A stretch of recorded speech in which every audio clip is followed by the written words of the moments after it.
We're trying to do these on a variety of subjects. Today obviously is a little bit more technology focused, but we've also done some on human resources, the legal aspects, a variety of things. If you ever have any suggestions of a topic you would like us to cover, please let us know. We're more than happy to look into it and see if we can find a member who can provide that information to you.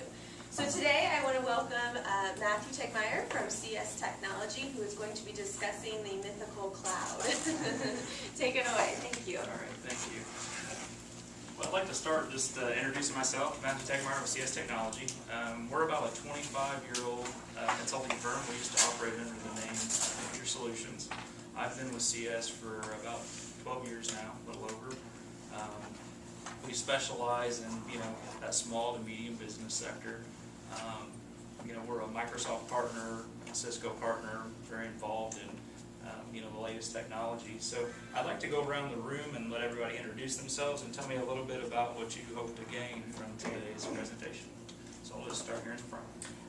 My name is Lisa Johnson. I'm with the Terre Haute Economic Development Corporation, and we've had conversation in recent weeks with regard to looking at the cloud as an option for our documents. I'm Kelly Ford, and I own J. Ford's J. Ford's Black Angus for a restaurant, and I'm always interested in new technology. I used to be in corporate America, I'm not anymore, so I just don't have the resources that I used to, so I use this. Sure. Janet Haig with Kemper CPA Group, and mostly I just, you hear people talk about all this, and I just want to be able to keep up with the conversations and have a little more idea of what they're talking about and how it all works. Sure. I'm Kurt Koenig with Koenig Scale here in Terre Haute. I'm here to see how the cloud can help us in our business. Sure. Okay. I'm Kristen Craig with the Chamber, and we are just constantly looking how to better integrate some of these new technology things into what we do around here. I'm Chris Rivez with Sevilla and Associates CPA firm here in town, and we use the cloud a lot, and so for most things, and use it for our clients. So just want to see what else is available. So. Okay. I'm Dawn Maxwell. I work here at the Chamber as well, and I'm sitting here to get an idea on what these seminars are about, and hopefully I can take away something as well.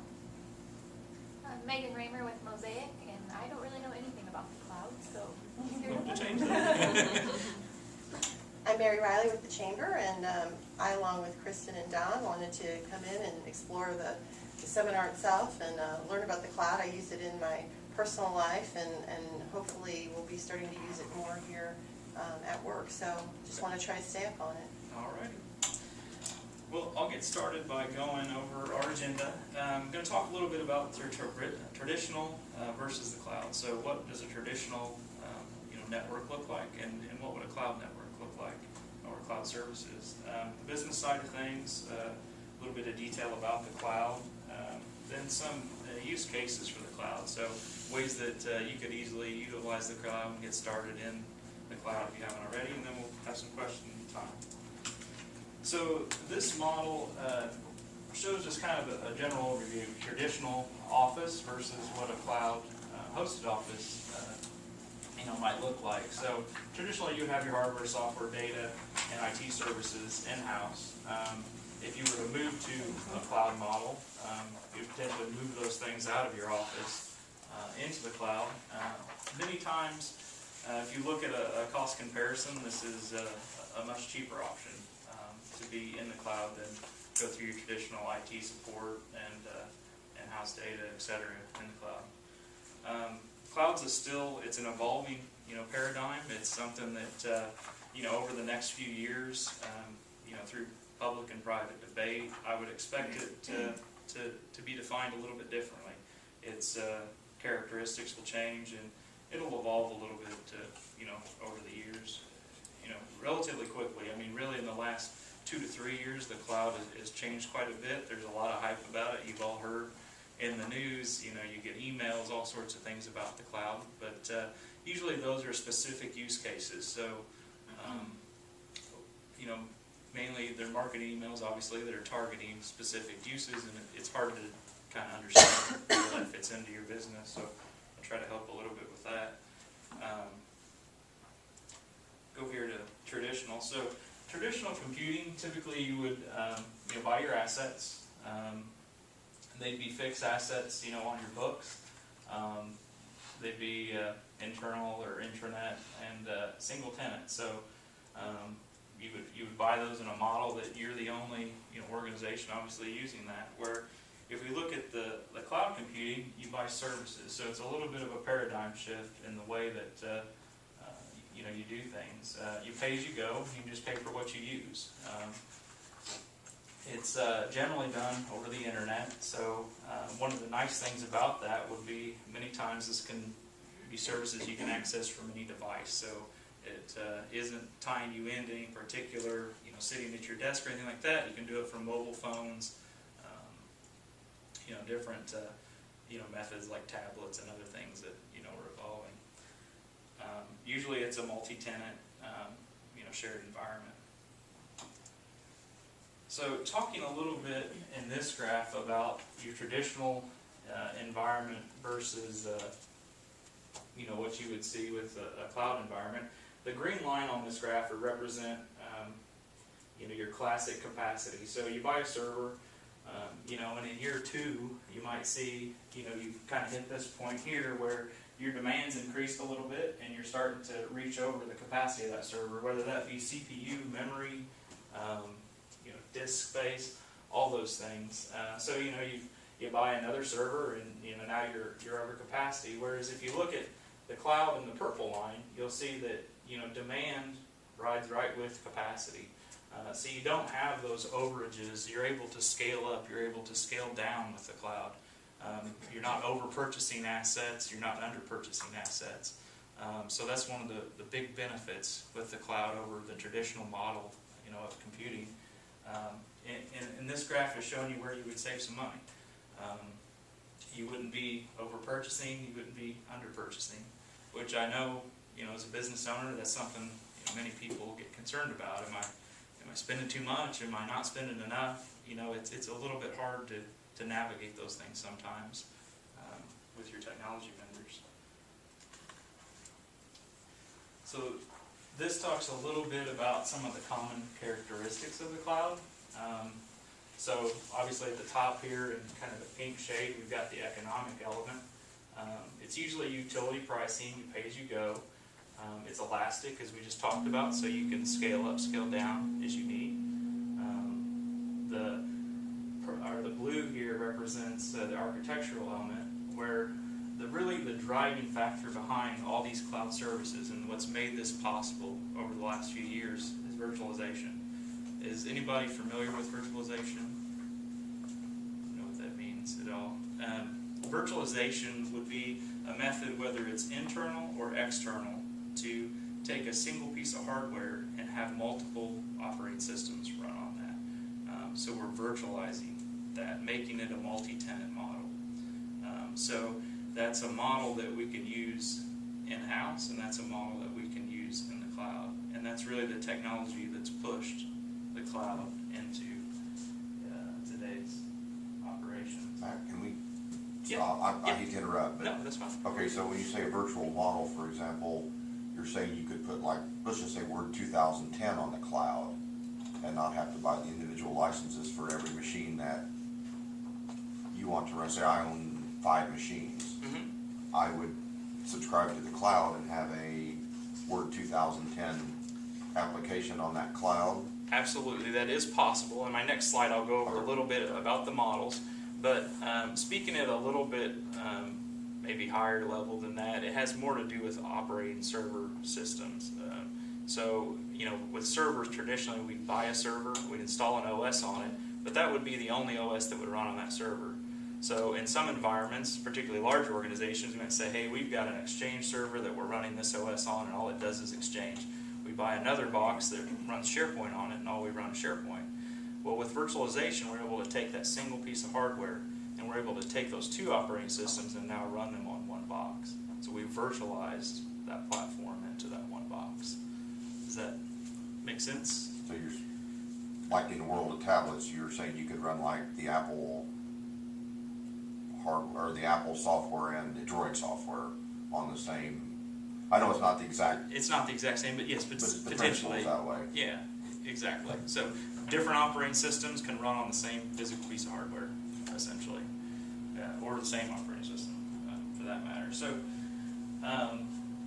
typically with the cloud, the strategic elements would be managed operations. So usually when you push those services out to the cloud, you move that IT support or that management of those assets from your in-house operation to the cloud. So now you're paying a vendor monthly to handle, keeping those servers running, maintaining them, updating them, doing all those things that you would do in a traditional environment. So some of the benefits that the cloud leverages is massive scale. So as we said, it can scale up, it can scale down, and it's relatively just infinite. You can scale up to any size in it. It's resilient, usually dispersed across different graphical regions. So instead of just having, like you would have in your traditional office, a single server, and maybe you have another office, another server there, this would be on a much larger scale where you have a data center in, say, Chicago, you have a data center in Atlanta that you're connecting to, and it's replicating the data between those data centers, and you can utilize either one of those data centers so that you have a backup, some redundancy there, that sort of thing. Sure. So your hardware at your office, I have two different systems, two different pieces of hardware, that goes away, or that hardware just now goes to the cloud for me to do my business? Let me talk about this slide a little bit, and hopefully I can explain this. Deployment models would vary that a little bit. So if we look at the bottom part of this graph, there's different types of cloud that you can use. So there is no single cloud. We all heard the term cloud, but there's no single one. There's different services and ways that you can utilize the cloud. So in the deployment models, we have a public cloud, a private cloud, a hybrid, and community cloud. And I'll tell you some definitions of each one. So public cloud is cloud computing that's dynamically provisioned on demand, self-service usually, and it's over the internet, and you usually access it through web services. So it's a little bit different than the private cloud would be, where a corporation basically takes images and they move them up into the cloud, and they do a little bit more hands-on management of those images. So it's a little bit different in that sense. And a hybrid cloud would be a combination of both, where say you've taken your physical server and you put it up in the cloud, but maybe you still have some services on site, and you're synchronizing those services in some way. So that would be a hybrid type model. Community cloud would be several organizations sharing a common infrastructure. So that would be things that are kind of pre-packaged, pre-bundled together. They're services that they're just selling, that they aren't customized in any way. They're just kind of put out there. A common method of that would be email. So everybody essentially uses email very similarly. So that's a community type cloud environment.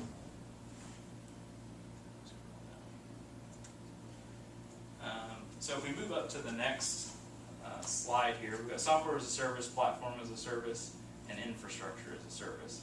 So these are delivery models that you could use to utilize any of the bottom models here. So I've got the slide on each one of those. So let's talk about software as a service. So software as a service is a delivery method that provides licensing multi-tenant software. These are some common services that are software as a service. So you buy Office 365 or Google Apps for email. Office 365 Google Apps can provide the services you're talking about, where rather than installing Office on your machine, you would be able to go out to this cloud service and you could utilize Word, you could utilize Excel, those types of things. So they're providing that software as a service to your organization. And these would be things that are on a monthly, pay per use, pay per gigabyte. So the more you store out there, you just continue to increase that monthly cost. Is you need that storage, or you need user accounts, etc. out in the cloud. These are usually multi-tenant environments, so it would be very common that you would find you have your own configuration in the cloud, but they're very similar, generic, multi-tenant type environments. Infrastructure as a service would be consumer doesn't typically manage the infrastructure in the cloud. These would be services where you would put your software out in a customized image that you have access to that image in the cloud like you would your traditional operating system. But the cloud is taking care of that back-end pieces. It's making that service redundant. That server image is getting replicated to other locations. There's lots of things happening in the background that you don't have to worry about anymore. You don't have to worry about disk storage, redundancy, all those typical things you would worry about with a typical, infrastructure. They typically would take care of firewall services, advanced security, things like that you purchase assets right now to manage, those types of things. Infrastructure, again, is usually billed per use. So it'd be based on the number of usage, how much disk space you might use in the cloud. These are usually multi-tenant environments. And Rackspace, GoGrid are common ones that you'll find out there on the internet. There are many providers that provide these types of services, and this in particular is a service where you find some common use scenarios where they're hybrid models, where we might have a local image that you're using in house, and we also might have another image that is either replicated to the cloud, or maybe you have a service that's some portion of that's used out of the cloud. So this would be a common place where you'd see that hybrid model is in the infrastructure side. Platform as a service. This is, I know nobody in here is a developer, but these are typically platform as a service would be, a common scenario would be like websites where you're actually developing content out to these platforms. So you're developing a web page, or you're developing possibly a sales portal or something online where you're developing to Amazon or Azure or some common uses. So you're developing to their web front end, you're developing to their SQL database. These again are usually multi-tenant environments. They're highly scalable, so many of your common companies like eBay, Facebook, Twitter, those types of services would use Amazon or Azure for their front end to their web platforms. So they develop into these products and they just pay per use. So it gives them the ability to scale up or scale down so that your Facebook or your eBay experience is always the same. It's always consistent. It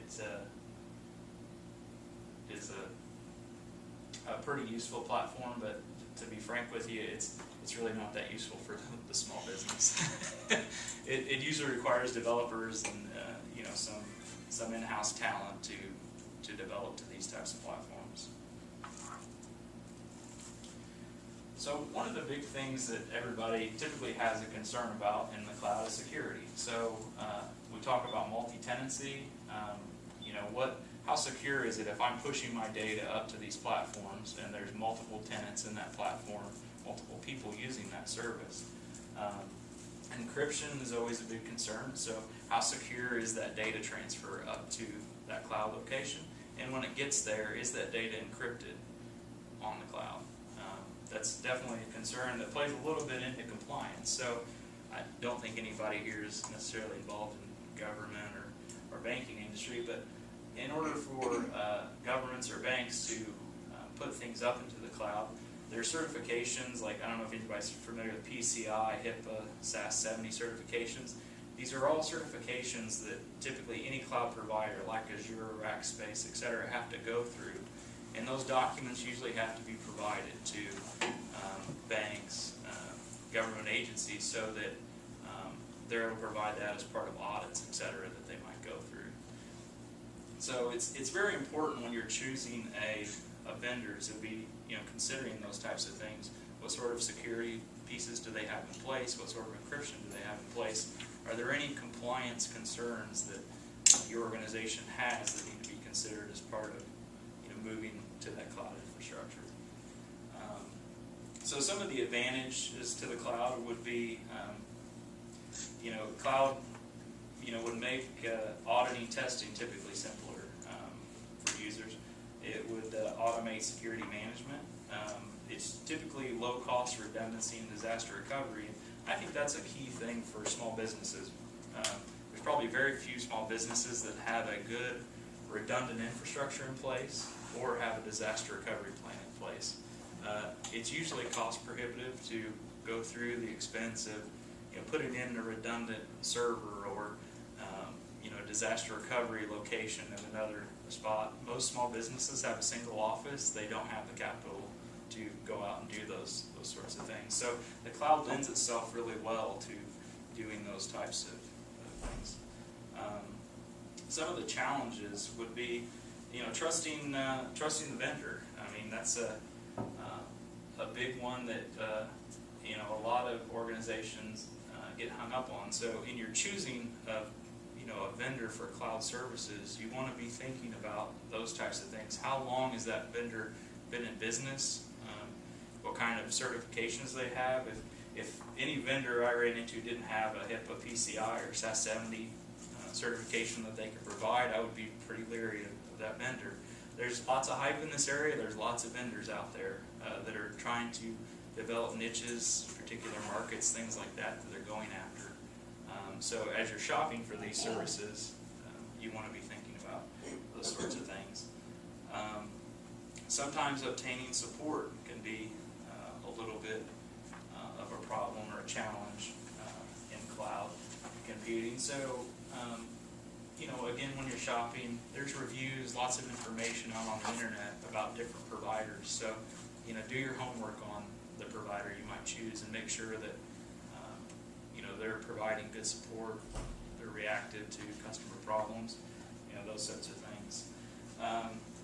One of the things you'll find, I know nobody reads them, but if you ever read through some of the agreements with cloud vendors, is who owns the data. In order to put data across multiple data centers or even synchronize data to other countries like Europe, etc., for redundancy, they typically have to put some language in there about their ownership of the data so that they can transfer that data around. An example of that would be if you're a Canadian business and you're doing something in the cloud housing data in there, you cannot replicate that data into the U.S. It's against Canadian law to bring that data down into the U.S. And typically vice versa, people don't replicate data up into Canada because it just wouldn't be allowed. So be thinking about those data ownership. Read through those agreements. I know people don't like to, they're usually terribly long, but when you're doing something like this that involves your data, your information, do your homework and read through those things. Make sure that you're not providing somebody with something that is proprietary, personal, etc. A good resource for those types of things there's many attorneys in town that have good knowledge, read through these agreements and finding out those things. And if you're going through the process of moving things to the cloud in any one of these models, a lot of these contracts are typically negotiable. So if there's some verbiage in there that you're uncomfortable with, don't hesitate to talk to the vendor, explain to them, your problem with that contract, and usually you can get it modified, especially when you're looking at hybrid or private cloud models. That all make sense? Anybody have any questions on that? I know I for a long time on that one, but I think that's an important, the security aspect of these services. So the why and how of the cloud. There's obviously things, cost savings, power savings, green savings, agility and software deployment in the cloud. Cloud security will probably drive how we adopt the cloud in the coming years. So is cloud security evolves, it'll change the way that we deploy the cloud. And all these things are a little bit in flux. As much as we hear stuff about the cloud and we're trying to understand how we would utilize it, the cloud vendors are trying to understand how they can sell those pieces to us. It isn't a perfect model by any means at this point, but some of the things that are driving the use of the cloud is virtualization, as we talked, multi-tenancy, so they can make pricing models cloud vendors can, that makes sense, where it's kind of like ISPs did, back in the day. You buy a certain size pipe and you oversubscribe your users into that pipe, and you can typically make money with those margins. It's the same thing for the cloud. So they're buying so many servers, they're oversubscribing those servers through virtualization, so that they can make a few dollars off those margins. Some of the things that are driving it in particular are our internet offerings continue to grow. So 2-3 years ago, the cloud would have had a much harder takeoff because we didn't have the bandwidth available to us that we do today. Bandwidth has continued to increase over the years, and that's driving a lot of what's happened this year and what will be happening next year in the cloud, is that availability that we all have now to the internet. Same thing with devices. We now have, 2-3 years ago, it would just be unthinkable that we would have presumably unlimited data on our cell phones or our tablets. We would have access anywhere like we do today. So all those things are coming together and kind of driving that cloud desire that people have now.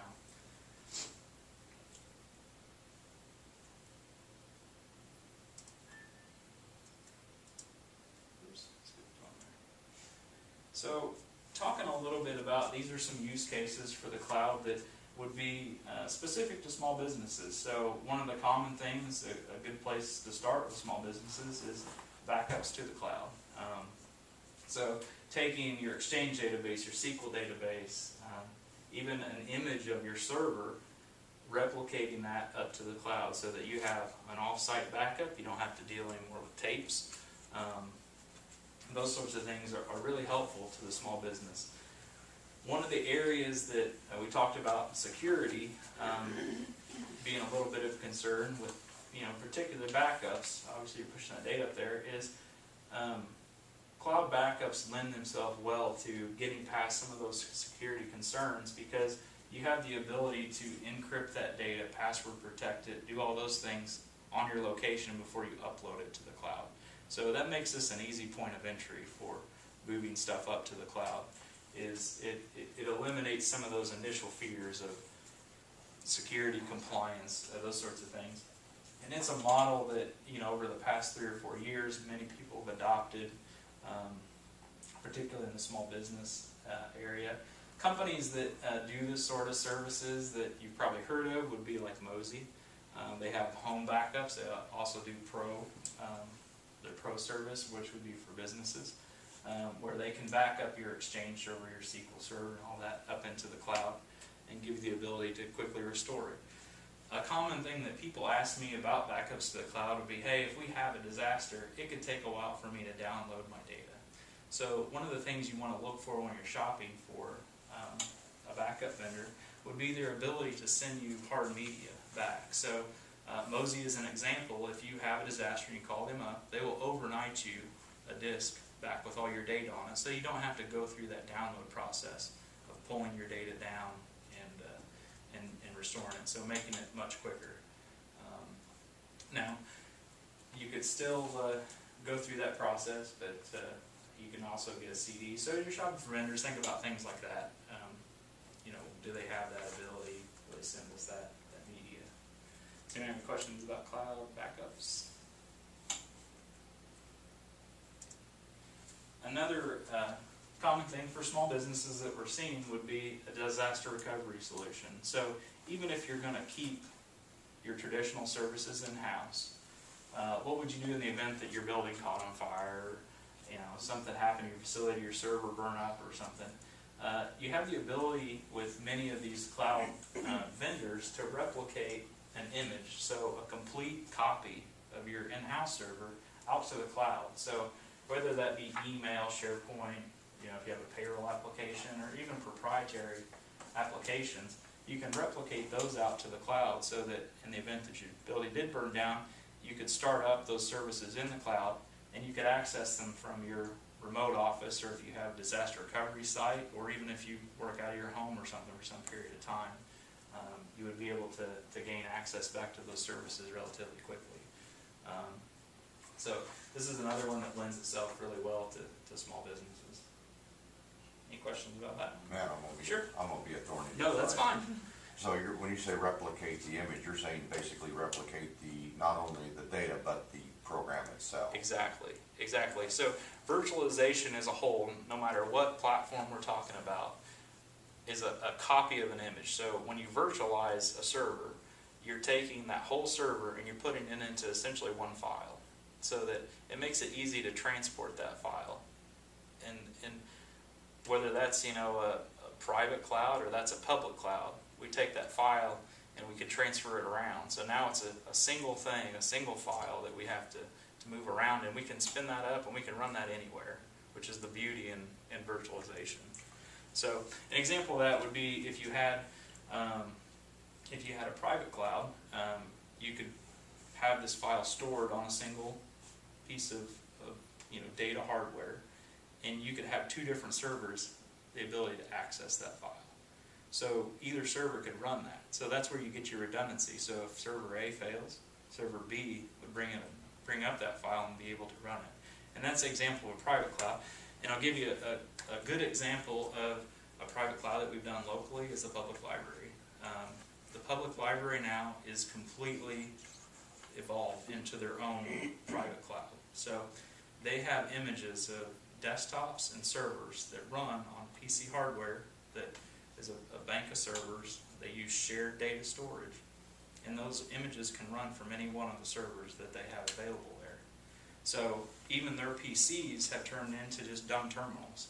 So we've gone back to that model of the mainframe where we have a dumb terminal sitting at the desk, and it's servers pushing that image out to that dumb terminal. So to the end user, it appears as though they're running a regular Windows session, like you would have on your traditional PC, but it's actually running back in the server room. Haven't they found it's much more cost effective, really, because they're paying a lease maybe, but they aren't having to upgrade all these software on their hard drive, their hardware, and I've got to get new hardware to match the new software, all those things. So absolutely. Yeah. So the library is a little bit unique in the fact that they have patrons coming in and accessing these images.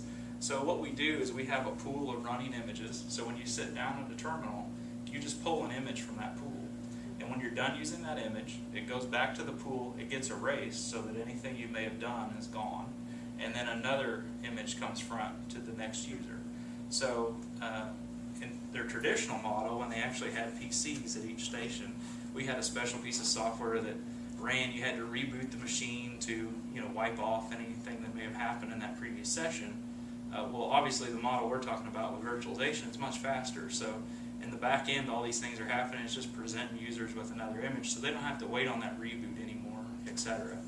Plus, they've got that redundancy of your traditional model. You had that machine, if the hard drive failed, etc., that machine's just down for the day. You're not going to be able to do anything there. Where now that we've got that virtualized, we've got a dumb terminal. So if the dumb terminal goes bad, we can just put in another dumb terminal. That user pulls up their desktop. It's exactly like they're used to seeing. So that technology has really evolved. And they use a product called VMware. You may or may not have heard VMware. But VMware and Hyper-V would be the two competitive products out there that provide that type of technology. What did you say it was, Hyper-V? Hyper-V, that's Microsoft's Oh, it is. product that provides that type of technology. So in the sense that they have their desktops virtualized, they also have their servers virtualized for the same reasons that we're talking about, where they've got redundancy. They can just count on those servers always being up, and they can also replicate those to other locations. So VMware and Hyper-V offer some really nice products that if you happen to be an organization of the size that they are, where you can afford those things, etc., you can replicate that stuff to another location. So presumably they could replicate to a location and bring all those images up, bring all those servers up, and be just like they were, still open, still working, even if the building happened to burn down, the servers lit on fire or something. So that would be a large-scale type of deployment. I would consider that more of an enterprise deployment than for your small business. But that's an example of a private cloud, and the same things can be done in a hybrid or public cloud environment. There are companies out there that will provide you with desktops out to your location. that is over that same method that we're talking about the library uses. One of the things you want to consider, though, if you're looking towards that model, would be connectivity. So connectivity, firewalls, all those things become much more important if you're accessing those services remotely, especially when you're considering accessing your whole desktop remotely like that. Many of the services, like, I don't know if you're familiar, Google Drive is a real common one. So one of the neat things about Google Drive as a product is if you're storing documents in it, it replicates it to the cloud so you can access it on other devices, but it also keeps a local copy so that if you happen to be offline or something of that nature, you can still get access to your documents. Now, you wouldn't be able to collaborate well with other people because they're not getting replicated, but once your internet comes back up, that synchronization would continue. So that's one of those things as you're shopping for these services, you want to consider those types of things. Another really common thing is hosted email. This is something that really made mainstream 2 or 3 years ago, to have your email hosted.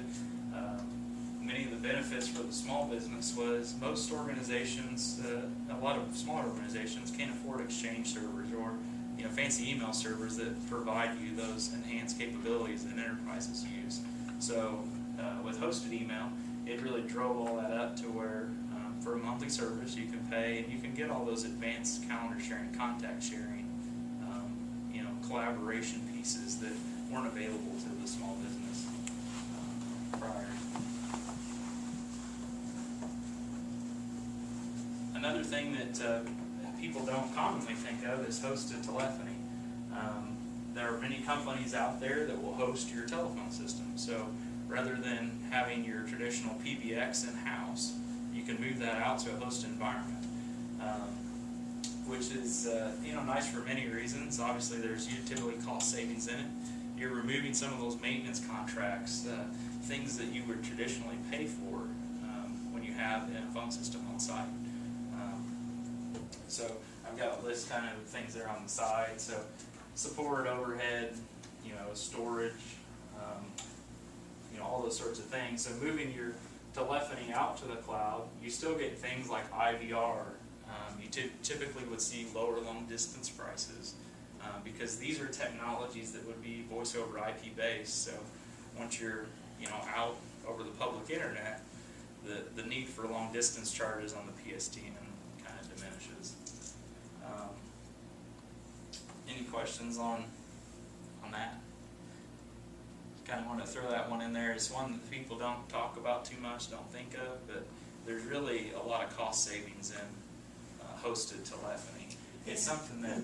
I was going to say, we use that. If the internet's down, though, your phone's down.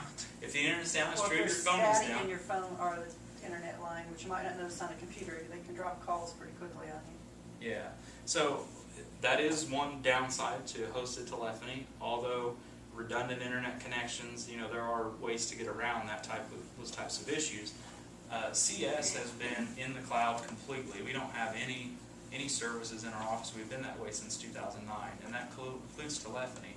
One of the reasons that we decided to go with that type of scenario is obviously if you move to the cloud with telephony, you're getting redundancy, which is something I don't think anybody in here would have on their traditional phone system. So if Frontier has a broken telephone line, a cut fiber, whatever happens here in town, you're without telephone service. Somebody calls your number, it's dead.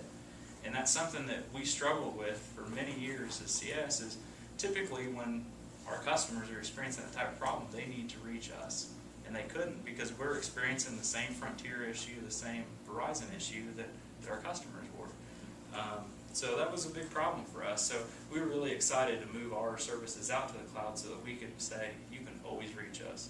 It's redundant in the cloud, so if the PBX is down in the cloud, they've got another one turned up for you. One of the things that we did to get around the issue you mentioned of the internet being down is we all have cell phones now.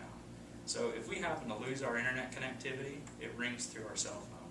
So somebody can still call us at our office number and reach us on our cell phone even if our desk phone isn't working. So as you think about disaster recovery, that's a big piece that is, I think, made a major milestone with And like I said, since '09, we've been on hosted telephony, hosted email. All our servers are hosted in the cloud. And even as a consulting company that has the resources for IT, it just isn't cost effective for us even to put in a redundant environment in our office and try to keep that up, etc.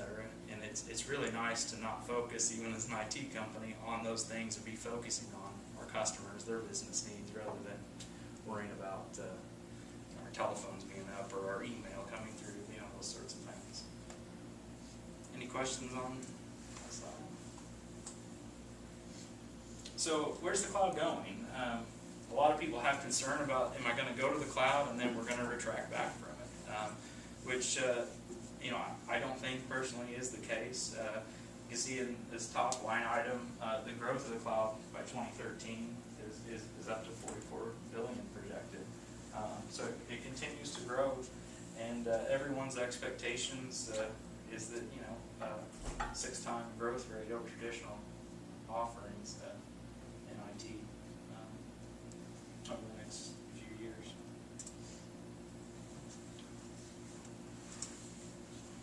So cloud deployment, spend a few minutes talking about that. How do I get there? Aligning your business goals with cloud technologies is probably one of the things everybody in the small business sector will struggle the most with.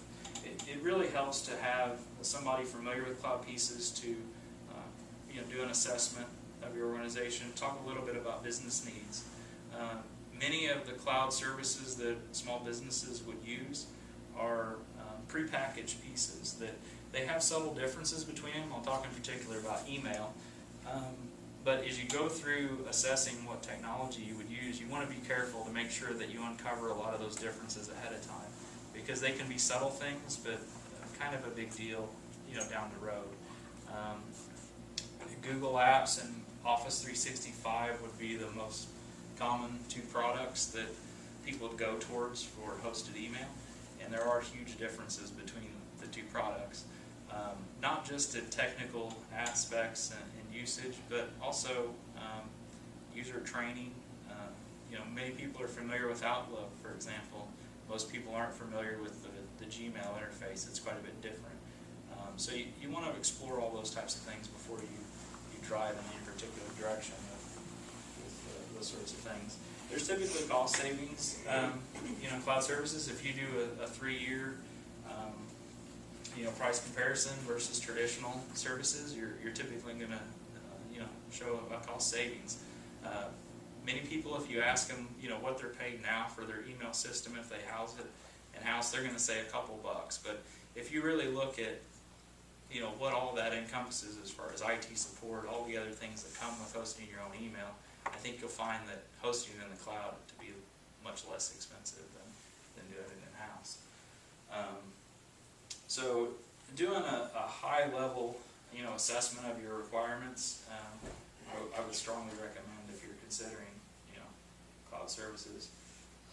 Looking at any risk, any compliance issues, all those things when you do that assessment, because the last thing you want to do is put all these pieces in place and then some compliance issue, something come up that you need to retract back or you need to change to a different vendor because they don't meet those needs that were out there.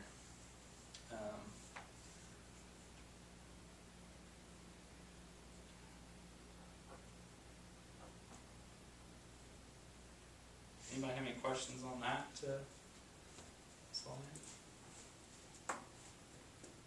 Okay, well, I'll just go to general questions if anybody has any general questions that they like answers on. All right, Okay. I'm gonna work you out. That's fine. I tend to oversimplify things. Sure. So, from what I've heard, the cloud is just basically a set of remote servers.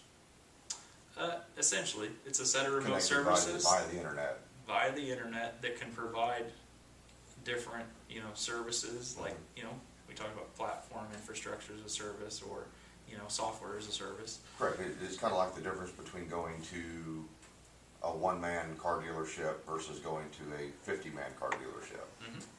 The 50-man car dealership has a lot more offerings, can do a lot more for you. You have a lot more options. In particular, it would be a lot more vendors. So you have different services, so you probably want to go through the process of identifying whether you want an infrastructure service, you want a platform service, or a software service, and then shop for vendors that specialize in those things. So yeah, a lot like Let's say that he has very expensive software that is geared towards his business. Mhm. How do you transition that into the cloud? Do you use his current software that he uses, or is it new software? Many software vendors now are providing their services as a software service. So you can pay per month, and I'll use an example like Intuit, so QuickBooks. So you can either buy QuickBooks, you can run that in-house, or you can pay QuickBooks and they'll provide it as a software as a service that you go to a web interface, you launch QuickBooks, and you're able to use it in that web interface. So if you have a proprietary software, Yeah. there might be a solution that's available from the vendor, so you could reach out to the vendor and ask about that. Okay. If you don't have it available for the vendor, you might be a candidate for infrastructure as a service. So you could still potentially move that software out to the cloud, but rather than it running in that category of software as a service, you would run it as infrastructure. So you would be moving your server platform out into the infrastructure. So there's still benefits to that, like the redundancy and disaster recovery and stuff like that. Now, even that being said, there's considerations you want to think about, like how would my software, how would I access it if it was out in the cloud? So many software companies that are new and software as a service, you access through a web browser, which lends itself well to the cloud because the footprint of connecting to that web browser is fairly small. It can be done from anywhere. Now, if you have a product that is a server client, where you have a thick client that you install, you know what I mean by that on your workstation? Okay, so if you, I'm trying to think of a good example I already know of. Well, QuickBooks could be one of them. So you install QuickBooks on your workstation, and it's accessing a file that's back on the server. So that would be a thick client. So you've installed that thick client on there, and it's reaching back to the server. So typically the bandwidth requirements between your workstation and the server are fairly high. So it doesn't lend itself well to, you wouldn't want to put QuickBooks on your workstation and then put the file out on the server on the internet, because it would be very slow to access that data. Does that make sense? Kind of. So having an application that lends itself to the cloud is somewhat important in that. Okay. Proprietary. Right. So what I'm hearing is if you have it in the cloud, you don't need it on your hard drive. Well, the idea in going to the cloud would be for you to store that data on the cloud, or out there on the internet, so that you didn't have to worry about backing it up and doing all those Right, things. but where the drag is coming from is because you already have it on your hard drive, and if you're pulling it from the cloud, that's doing double duty on your in-house system. Is that what I understood? Not necessarily. You have the thick client usually on your machine, and the data is not on your machine. The data would typically, in most environments, reside on the server. So you're reaching over that network connection, so your little LAN inside your office, over to the server to pull that data down. Okay. And if you move that data, just that same example we're talking about there, you moved it out into the cloud, well now you've got to go over the internet to access your server out in the cloud to pull that data down. Does that make sense? So that's going to be very slow for you. Okay. Whereas we would consider a web browser a thin client. So when you're doing things in your web browser, there's very minimal data that has to come across. You're basically rendering a page that shows you your data, numbers, whatever you have in there, and you're just sending across mouse clicks, etc., up to the internet. So a web browser type of application lends itself much better to that type of environment.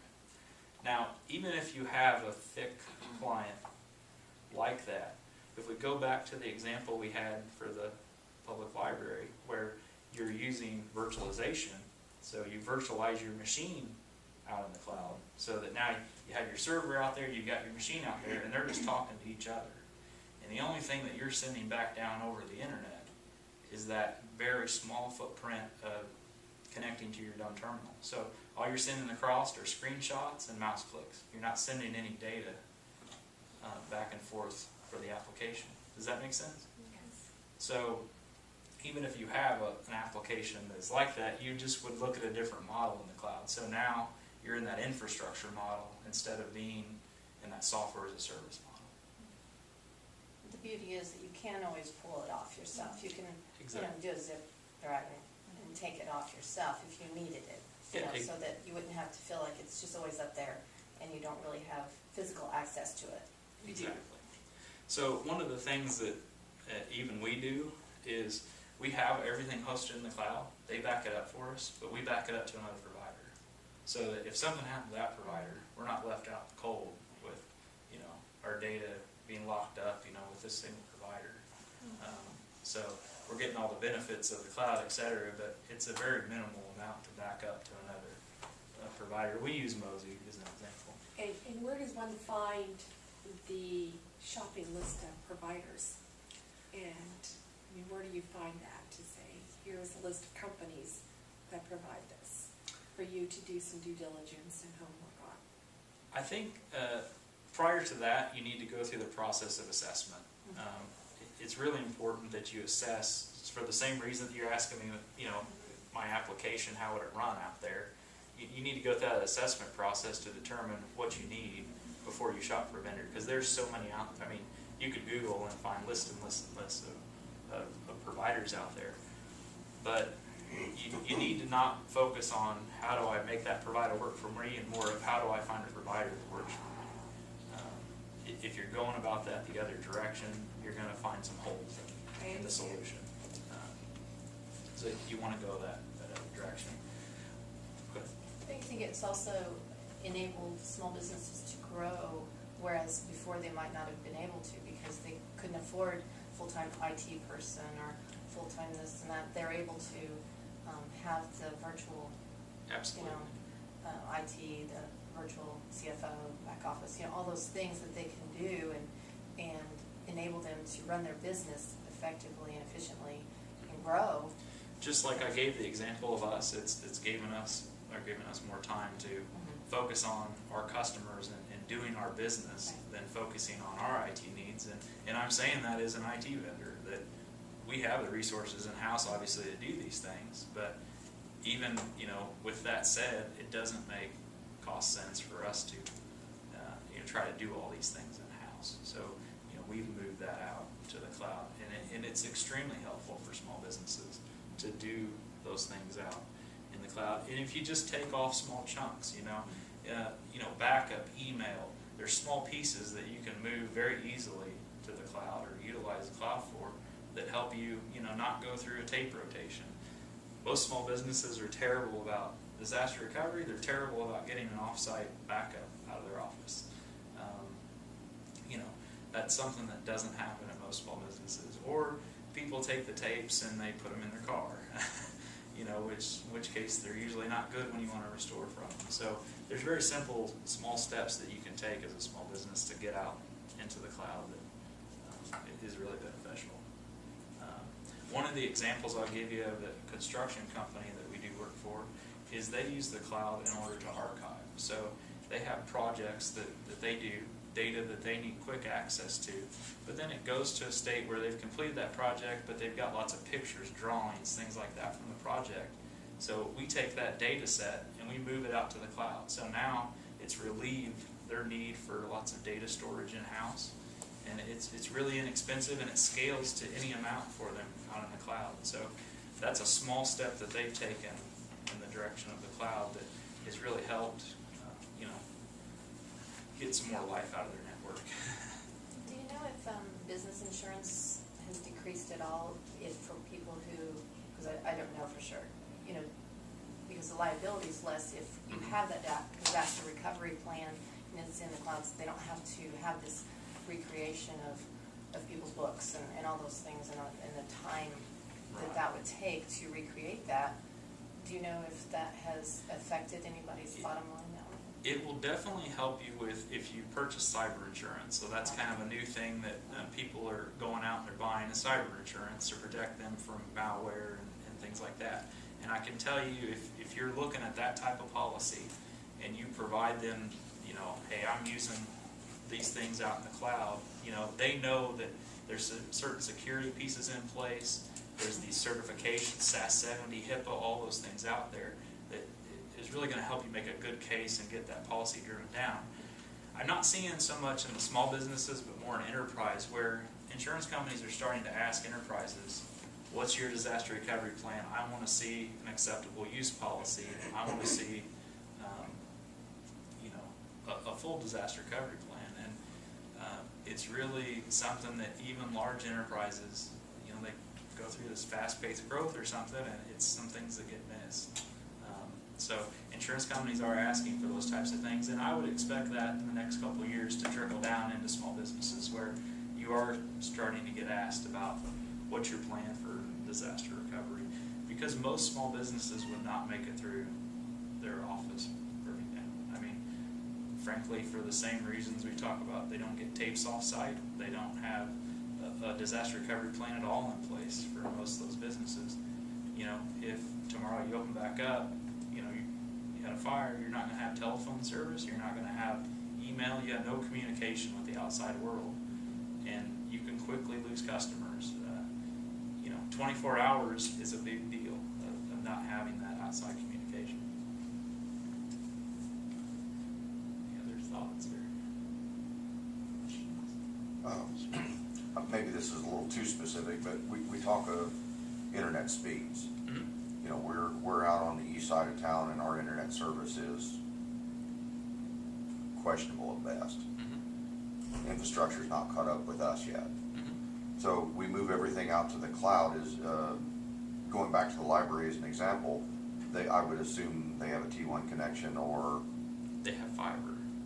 Okay. So they have a very nice... So I'm running my network at, say, 2 meg. Right. The cloud probably isn't a real good alternative for me. Possibly. And that's where that assessment phase comes in, where you need to look at the big picture. You know, what do I have infrastructure-wise that, could support what services in the cloud? So it might be that you would want to do something like the library in the cloud, but you could do probably online backups or some of those things out in the cloud, or email, a simple thing. So if I was going to go shopping for someone like you, what Mm-hmm. would I look for? You probably want to look for somebody that has certifications with, you can go out and you can get certified on things in the cloud. So like we're Microsoft certified, we're Cisco certified, as I mentioned. We're a Google Apps reseller. So if you go to Google or you go to Office 365, they'll give you a list of people that are specialized in that particular product. Really just doing your homework, asking questions. If they have examples, like, I'm giving you an example of a library, any vendor that you go talk with should be able to give you, at this point, this has been around long enough, tons of examples of people that they've taken through the cloud process and they've done the assessments and the migrations, etc., into various cloud types. So any vendor that you deal with in town, I think most of them can provide you with some references for that sort of thing. The same you would ask of anything you're shopping for. Just do your due diligence with references and talking with other people that have done that. And, obviously there's peer groups and things around town that you could probably get into that would have some information or some examples, things like that. Chris and I were talking earlier, but there's a new group in town, Tech Hope, that's doing several seminars around town that are on various topics, but technology topics like we're talking about. So they had one recently on social media that was very good. I think that's another area that people are unsure of, what they're going to do. How should I utilize social media? And going through and doing some of those seminars would help a lot in that setting as well. Is your ideal customer or the ideal prospect for you somebody who has a tremendous amount of information inside their office that needs it moved out? I mean, why would I call on, or why would I have you assess my company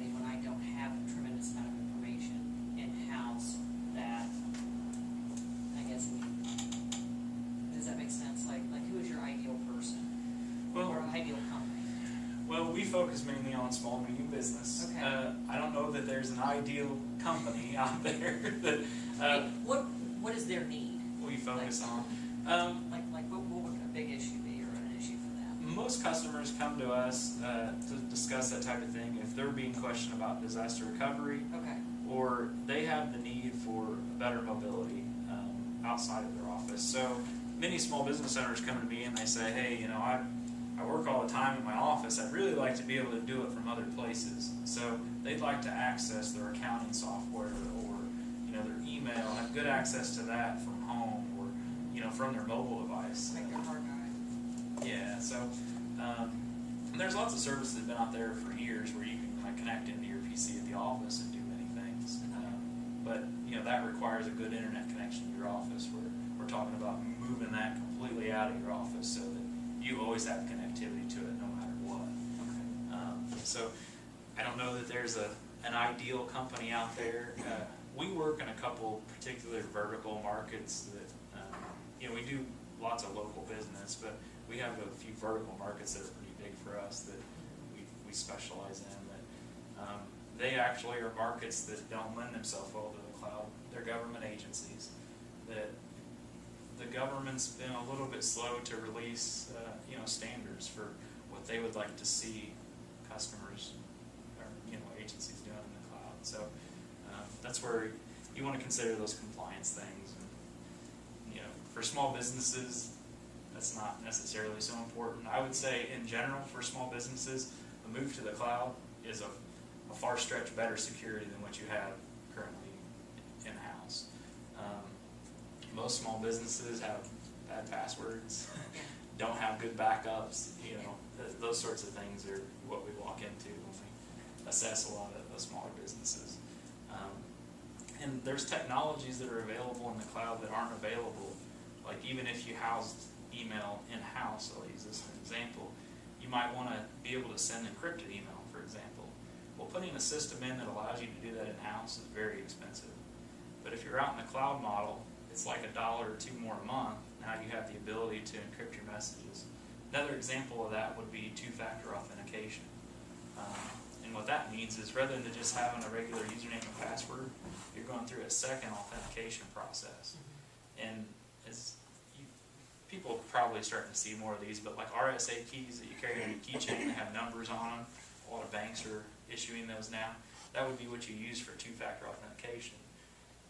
To purchase an RSA appliance